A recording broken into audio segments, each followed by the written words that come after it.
வணக்கம் நண்பர்களே, நான் உங்கள் சேகர் பேசுகிறேன். கடந்த 2-3 வாரமாக குடும்பத்தில் எல்லாரும் கொரோனாவில் இருந்ததுனால வீடியோ போட முடியல. இப்போ எல்லாரும் அதுலேருந்து மீண்டு வந்ததுனால வீடியோ போடுறேன். இப்போ இந்த பதிவில் கிரகங்களின் நீச்சம் அப்படின்னா என்ன, எங்கெங்கே நீச்சமாகுது, அந்த நீச்சமாவதுனால என்ன பலன் அப்படிங்கிறத பார்க்கலாம். இது ஒரு பொதுவான வீடியோங்கிறதுனால எந்த ஒரு குறிப்பிட்ட ராசிக்கோ லக்னத்துக்கோ கிடையாது. பொதுவான கிரகங்கள் எங்கெங்கே நீச்சமாகிறது அப்படின்னு பார்க்கலாம். இப்போ ஸ்தான பலம், ஒவ்வொரு கிரகத்துக்கும் ஸ்தான பலம் இருக்கு. ஸ்தான பலத்தில் உங்களுக்கு எல்லாருக்கும் தெரியும், உச்சம், ஆட்சி, மூலத்திரிகோணம், பகை, நட்பு, நீசம், இப்படி பல நிலைகள் இருக்குது. அதாவது படிநிலைன்னு எடுத்து பார்த்தோம்னாக்கா ஃபஸ்ட்டு உச்சம், அதுக்கப்புறம் மூலத்திரிகோணம், அப்புறம் ஆட்சி, அப்புறம் நட்பு வீட்டில் இருக்கிறது, அப்புறம் பகை வீட்டில் இருக்கிறது, கடைசி நிலைமையாக நீச்சமாக இருக்கிறது. இப்போ எல்லாருடைய ஜாதகத்திலையும் பார்த்தீங்கன்னா எல்லா கிரகமும் ஆட்சி உச்சம் பெற்றிருக்குமா அப்படின்னு பார்த்தோன்னா அப்படியும் இருக்காது. அதே போல் எல்லா கிரகங்களும் நீச்சமாக இருக்கானா அப்படியும் இருக்காது. எல்லாம் நம்ம வாங்கி வந்திருக்க கர்மாவுக்கு ஏற்றவாறு நம்ம பிறந்த நிலைமையில் என்னென்ன இருக்கிறதோ அப்படிதான் இருக்கும். கிரகங்களுடைய ஆட்சி உச்சம் நீச்சம் மாத்திரம் ஒரு ஜாதகரை நல்ல நிலைமை கொண்டு போகுமானா அதுவும் கிடையாது. ஏன்னா தசாபக்திகளையும் பார்க்கணும். 4 கிரகம் ஆட்சி உச்சமாக இருக்கும், ஆனால் அதோட தசாபக்திகளே வரலைனாக்க ஆட்சி உச்சமாக இருந்தால் என்ன பிரயோஜனம், ஒன்றும் கிடையாது. சாதா ஜாதகமாக இருக்கும், எந்த கிரகமும் ஆட்சி உச்சமும் இருக்காது, ஆனால் அந்த ஜாதகர் நல்ல நிலைமையில் கடைசி வரையும் இருக்கார் அப்படி பார்த்தோங்க.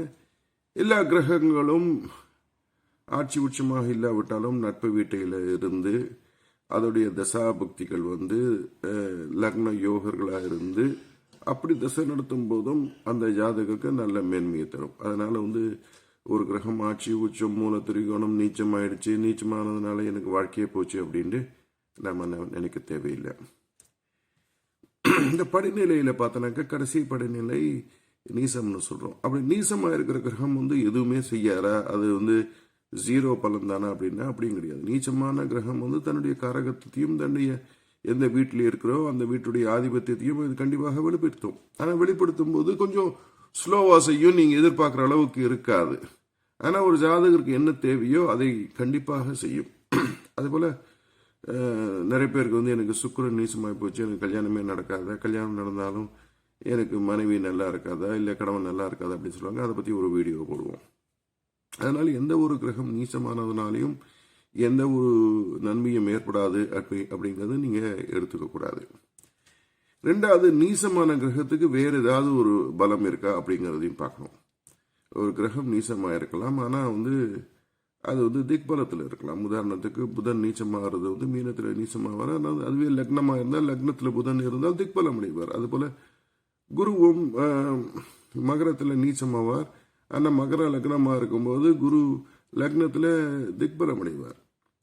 அதுபோல் செவ்வாய் நீசமாகிறது கடகத்தில் நீசமாகிறார், ஆனால் கடவை வீடே உங்களுக்கு 10ஆம் வீடாக இருந்தனாக்கா 10ஆம் வீட்டில் செவ்வாய் திக்பலம் அடைகிறார். ஸோ இதையெல்லாம் நீங்க எடுத்து பார்த்துட்டு தான் நீசமா நீசம் இல்லையா, நீச்ச பங்கமா, நீச்சமா இருக்க நீசனுக்கு வீடு கொடுத்தவன் ஆட்சி உச்சமானால் நீச்ச பங்கம் ஏற்படும், நீச்ச பங்கம் இருக்கா, நீச்சமான கிரகங்களுக்கு வேற சுப கிரகங்களுடைய பார்வை இருக்கா அப்படிங்கறதை பார்க்கணும்.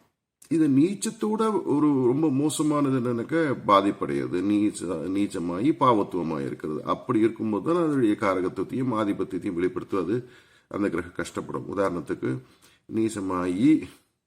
செவ்வாய் நீசமாயி வீடு கொடுத்த செவ்வாய்க்கு வீடு கொடுத்த சந்திரனும் இருள் சந்திரனா இருந்து அதே இடத்துல சனியோ ராகுவோ கடகத்துல இருந்து எல்லாமே சேர்ந்து வந்தாதான் அந்த செவ்வாயினால எந்த விதமான ஆதிபத்தியத்தையும் காரகத்தையும் வெளிப்படுத்த முடியாது.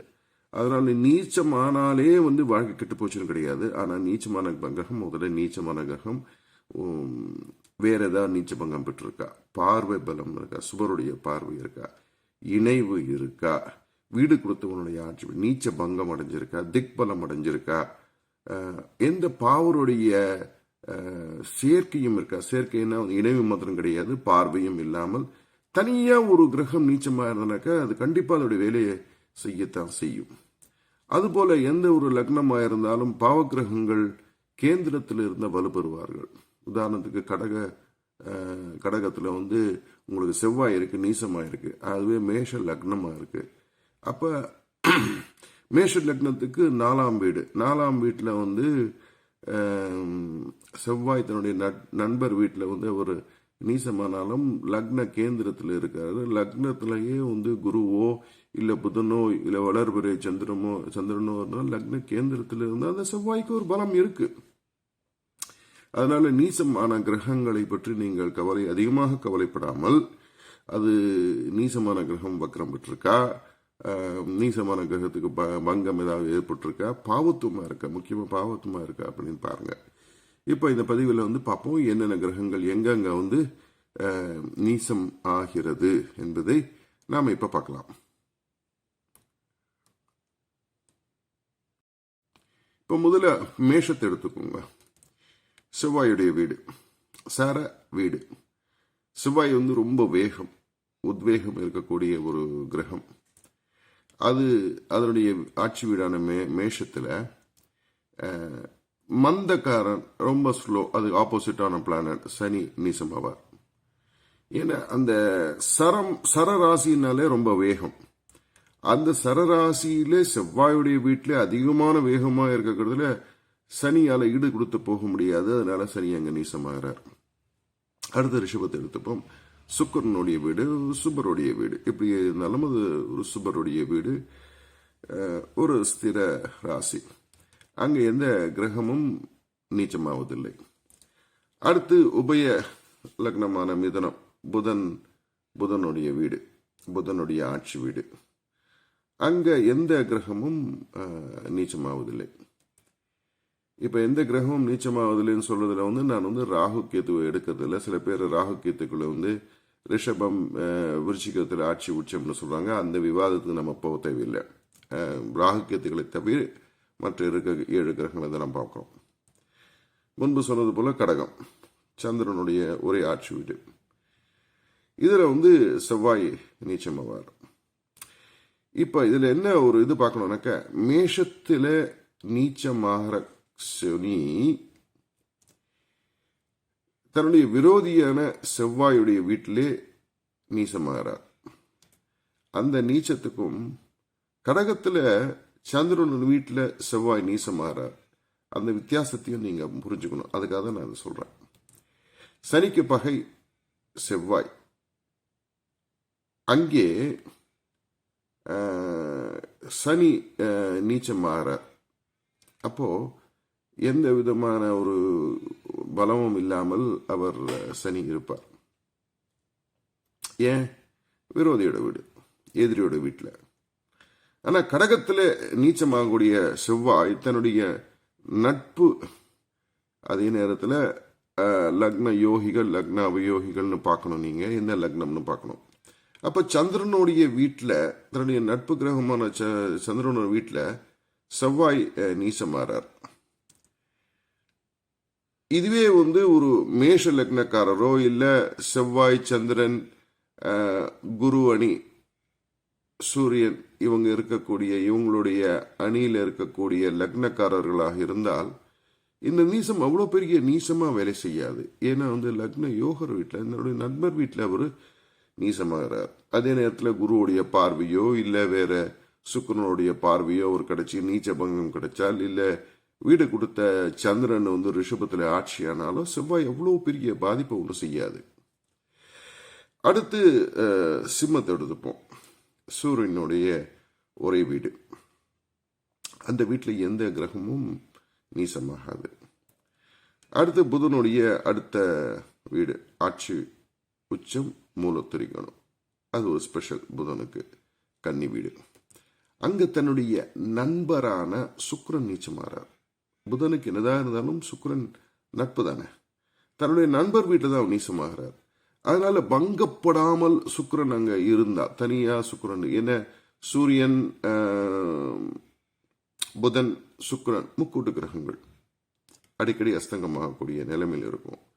அப்படி இல்லாம சுக்கிரன் தனியாக வேற சனியோட பார்வையோ ராகுவோட சேராமலோ சனியோட சேராமலோ இருள் சந்திரனோடையோ சேராமலோ சுக்கிரன் புதன் வீட்டில் நீசமானா அதனால எந்த விதமான பெரிய பாதிப்பும் ஏற்படாது. அடுத்து துலாம் வீட்டு எடுக்கும். சுக்கிரனுடைய அடுத்த வீடு ஆட்சி வீடு. இங்க மூலத்திரிகோண வீடு. இங்க பாத்தீங்கன்னா தன்னுடைய எதிரியான சூரியன் நீசமாறார். நம்ம சொன்ன மாதிரி நட்பு வீட்டில் நீசமாறதுக்கும் எதிரி வீட்டில் நீசமாறதுக்கும் வித்தியாசம் இருக்கு அப்படின்ட்டு. இங்க தன்னுடைய எதிரி வீட்டில் சுக்கிரனுக்கு சூரியன் பகை தானே, அங்க சூரியன் நீசமாறது ஒரு பெரிய நீசம். ஏன்னா சூரியன் எந்த ஜாதகருக்கும் லக்ன யோகரோ அவயோகரோ சூரியன் சந்திரன் குரு சுக்கிரன் இவங்க கெட்டு போகக்கூடாது.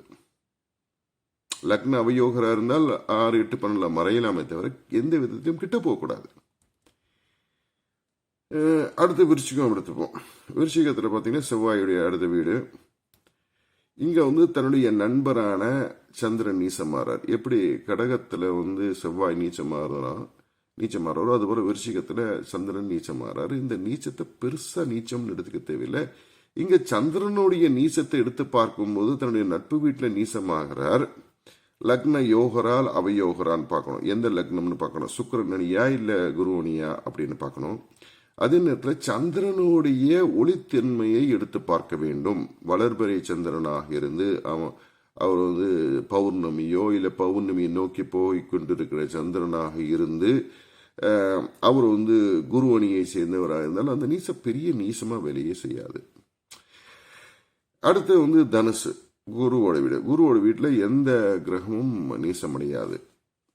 அதுதான் குரு ஒரு ஸ்பெஷல். அடுத்து மகரம் சனியோட வீடு. மகர கும்பம் ரெண்டுமே சனியோடைய வீடுகள். அதில் கும்பம் சனியோடைய வீடு, மூலத்திரிகோண வீடு. சாரி கும்பம். மகரத்தில் பார்த்தீங்கன்னா குரு நீசமாவார். மகரத்தில் குரு நீசமாவார். இதுவும் ஒரு சரராசி. குருவோடைய நீசத்தை இன்னொரு வீடியோவில் பார்க்கலாம். குருவோடைய நீசத்தை பார்க்கும்போது 30 பாகையில் எங்க இருக்காருங்கிறதையும் நம்ம பார்க்கணும். ஏன்னா தனுசுல ஆட்சி மூலத்திரிகோணத்துல இருந்து டக்குன்னு அடுத்த வீடு போகும்போது நீசம் அடைகிறாரு. அப்போ எந்த அளவுக்கு பரம நீச்சம், எங்க நீச்சம் அடைகிறாரு, எங்க அவர் பலம் மறுபடியும் அடைகிறாரு. ஏன்னா மகரத்தை தாண்டி கும்பத்தை போகும்போது அவருடைய ஆட்சி வீடு அடுத்த ஆட்சி வீடான மீனத்துக்கு போறாரு. அப்போ எங்க ஒரு பலம் மறுபடியும் அடைகிறாருங்கிறத பார்க்கணும். அந்த டிகிரி வயசுல வச்சு பார்க்கணும். அந்த குருவோடைய நீச்சத்தை இன்னொரு வீடியோவில் பார்க்கலாம். அடுத்து கும்பம். முன்பு சொன்னது போல சனியோடைய வீடு, மூலத்திரிகோண வீடு. இது ஒரு ஸ்திர ராசி. இங்க எந்த கிரகமும் நீசமடையாது. கடைசியா பார்த்தீங்கன்னாக்க காலபுருஷனுடைய 12ஆம் வீடு மீனம், குருவோடைய வீடு. இது காலபுருஷன் கடைசி வீடுங்கிற மோட்சஸ்தானம்னு சொல்லுவாங்க. அயன சயன போகஸ்தானம், போகத்தை தரக்கூடியது அப்படிங்கிறதுனால அங்க சுக்கிரன் உச்சம் அடைவார். அதே நேரத்தில் காமம் அதிகமாக வெளிப்படும் போது புத்தி பேதலிச்சு போகும் சொல்லுவாங்களே, அது மாதிரி புதன் அங்க நீசம் அடைவார். இதுதான் 12 வீடுகளிலையும் எந்தெந்த வீட்டில் எந்தெந்த கிரகங்கள் ஆட்சி, எந்தெந்த கிரகங்கள் நீசம் அடைகிறது அப்படிங்கிறத போட்டிருக்கிறேன் நான். இப்போ பார்த்தீங்கன்னாக்கா என்னதான் இருந்தாலும் புதனுக்கு குரு ஒரு அறிவிக்கப்படாத ஒரு எதிரின்னு தான் சொல்லணும். எதிர் தன்மை கொண்ட கிரகங்கள். குரு படிப்பு மூலியமாக புத்திசாலித்தனத்தை வெளிப்படுத்தினால் புதன் தனக்கு தான் எல்லாம் தெரியும், எனக்கு குருவே தேவையில்லை, தனக்கே எல்லாம் தெரியும் அப்படிங்கிற ஒரு தன்மை கொண்ட ஒரு கிரகம் புதன்.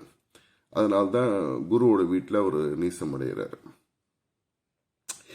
இப்போ இந்த வீடியோ நான் ஏன் போட்டேன்னா, பொதுவாக நீங்கள் கவனிக்க வேண்டியது என்னன்னாக்க, கிரகங்கள் நீசம் அடைந்தால் அவர்கள் நீச்சமடைவது தன்னுடைய நட்பு வீடுகளிலா அல்லது பகை வீட்டிலா என்பதை முதலில் நீங்க கவனிக்க வேண்டும். தன்னுடைய நட்பு வீட்டில் அவைகள் நீசமடைந்தால் அதற்கான பலனை நீங்க எடுக்கும்போது கொஞ்சம் சூட்சமமா பார்த்து எடுக்கணும். நட்பு என்னதான் இருந்தாலும் நட்பு வீட்டில் அவை நீச்சமடைகிறது. அடுத்து என்ன லக்னம்னு பாருங்க. அது லக்ன யோகரா லக்ன அவயோகரா அப்படிங்கறது பாருங்க. வேற ஏதாவது விதத்துல அவை பலம் பெறுகிறதா என்று பாருங்கள். உதாரணத்துக்கு நான் சொன்ன மாதிரி லக்ன கேந்திரத்தில் இருந்து அவர்கள் பாவர்களா இருந்தால் அந்த நீச்சமடைஞ்சாலும் அவர்களுக்கு ஒரு விதமான பலம் கிடைக்கும்.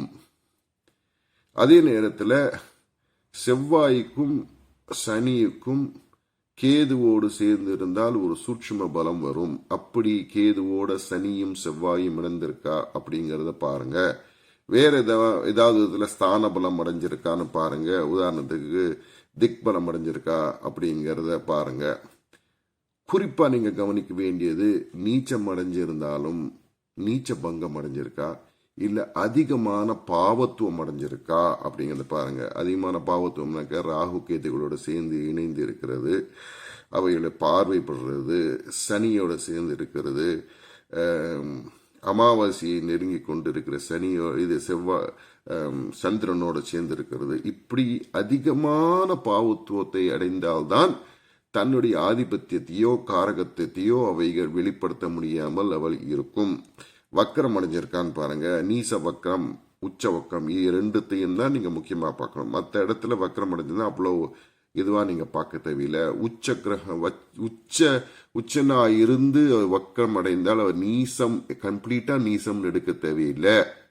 அது போல நீசமா இருந்து வக்கரமா இருந்தாக்கா சூப்பரா வேலை செய்யும். அது உச்சனுக்கு மேல் அப்படின்னு எடுக்க தேவையில்லை. அது வேலை செய்யும் அப்படிங்கறத எடுக்கணுமே தவிர அது உச்சனை போல வேலை செய்யும் அப்படிங்கிறது அதெல்லாம் அவ்வளவு இது கிடையாது.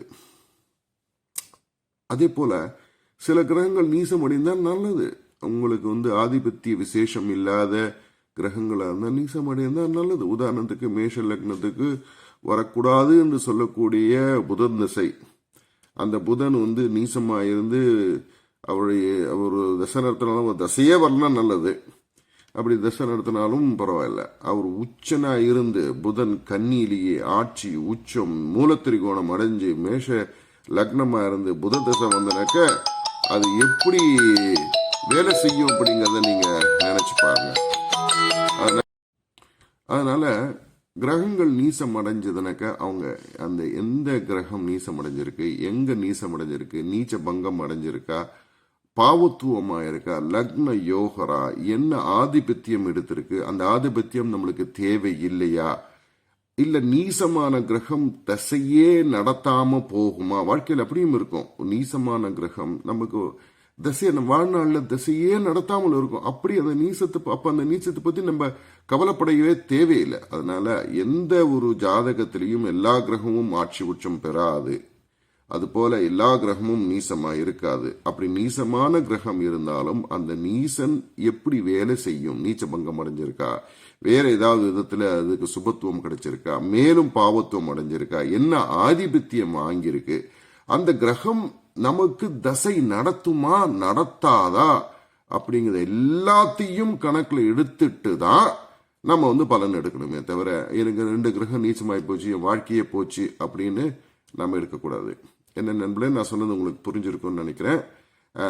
அடுத்த பதிவுல நிறைய பேர் சுக்கிரன் நீசமான கல்யாணமே நடக்காதான்னு கேட்டிருக்கிறாங்க. அதனால ஒரு சுக்கிரன் நீசம் அடைஞ்சால் திருமணம் நடக்குமா நடக்காதா அப்படிங்கிறத ஒரு பதிவா பார்க்கலாம்.